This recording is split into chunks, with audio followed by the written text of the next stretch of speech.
बाळा, आमचीच आठवण काढत होतास ना, त्यामुळेच तर आम्ही प्रकट झालो. अरे मायबाप मानतोस ना आम्हाला, मग तुला पैशांची गरज असताना सांगायचं ना. कोणापुढेही हात पसरू नकोस. लोक 2-4 हजारांची मदत करतीलही, पण तुझ्या मागे सर्वांना तुझी मजबुरी हसत सांगतील. आता तुला कोणापुढे हात पसरण्याची वेळच येणार नाही. तू आजपर्यंत भरपूर दुःख सहन केलंस. लवकरच तुझ्या रडक्या भाग्यात सुखाचे दिवस येतील.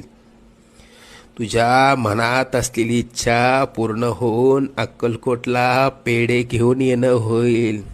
येशील ना आम्हाला भेटायला अक्कलकोटला? सगळं मनास